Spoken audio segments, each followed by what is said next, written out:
আজকে আমরা রান্না করব ঠাকুরবাড়ির আরেকটা রান্না, দই আলু। আজকে আমরা দই আলু করার জন্য যে যে জিনিসগুলো নিয়ে নিয়েছি, প্রথমেই নিয়ে নিয়েছি আলু। এখানে মিডিয়াম সাইজের 9টা আলু আছে। আমরা দই আলুর জন্য যে যে মশলা নিয়েছি, খুবই সামান্য মশলা, কম মশলায় দই আলুটা হবে। নুন, চিনি, লঙ্কার গুঁড়ো, এখানে 100 গ্রাম টক দই আছে, আর এখানে 4টে কাঁচা লঙ্কা নিয়েছি, আমরা কাঁচা লঙ্কাগুলো চিড়ে নিয়েছি, আর হিং, সর্ষের তেল। আমার যেহেতু এখানে মিডিয়াম সাইজের আলু ছিল, তাই আমরা একটা আলুকে 3 টুকরো করে নিয়েছি। এখানে আমার বড় চামচি 1.5 চামচি মতন লঙ্কার গুঁড়ি আছে। এইটা দিয়ে আমি টক দইটার সাথে ভালো করে ফেটিয়ে নেব।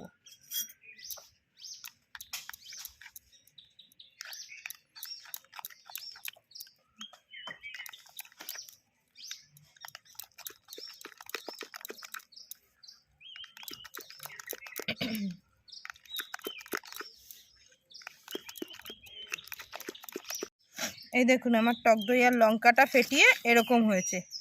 এই যে সুন্দর করে ফেটানো হয়ে গেছে। কড়াইটা গরম হয়ে গেছে, আলু ভাজার জন্য আমি তেল দিয়ে দিলাম অল্প করে।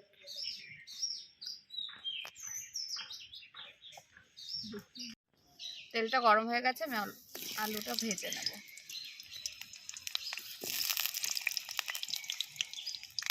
আলুর মধ্যে আমি একটু নুন দিয়ে নিলাম।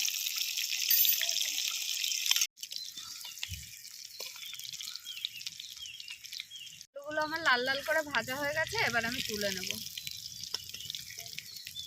আপনারা সেদ্ধও করে নিতে পারেন। আছে তাই আমি একটু তেল দিয়ে নিলাম।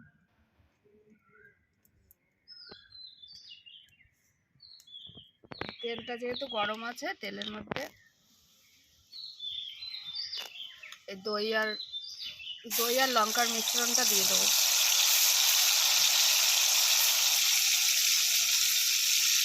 বাটিটা ধুয়ে একটু জল দিয়ে দেবো।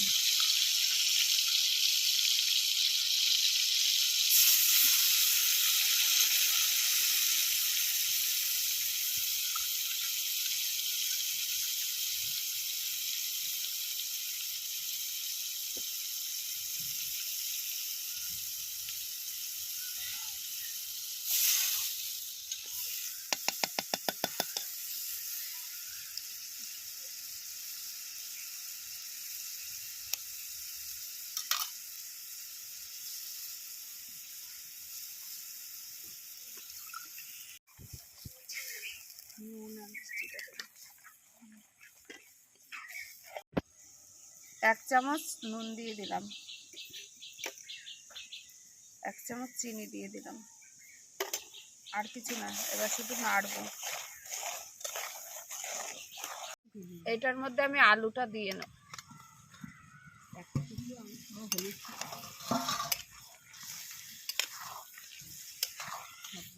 এটা আমার অনেকটা মশলাটা কষানো হয়ে গেছে অনেকটা। আমার কাঁচা লঙ্কাটা একটু দিয়ে দেবো।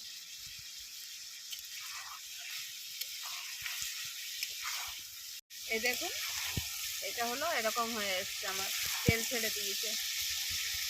এতে আলুটা সেদ্ধ হবে, সামান্য একটুখানি জল দেবে।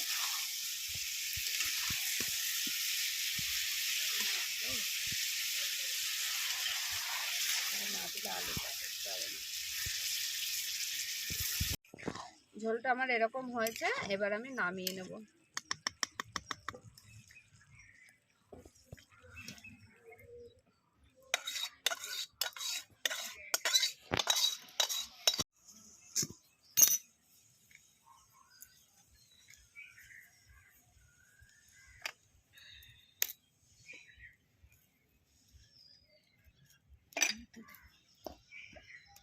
দেখুন, এবার আমি 2 চামচ ঘি দেব, বড় চামচের।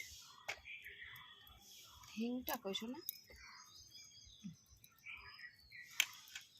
ঢাকনাটা 1 চুটকি হিং, একদম একটুখানি।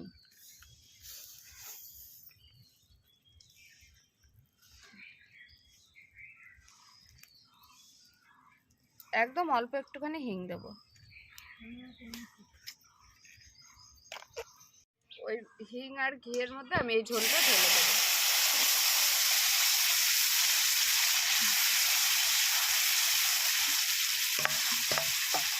এই যে এখানে বড় চামচের 1 চামচ গোটা জিরে আছে, শুকনো কড়াইতে নেড়ে নিয়েছি।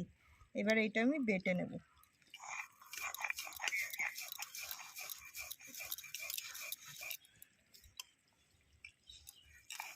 এই জিরেটা নামানোর আগে আলুর দমের মধ্যে দিতে হবে।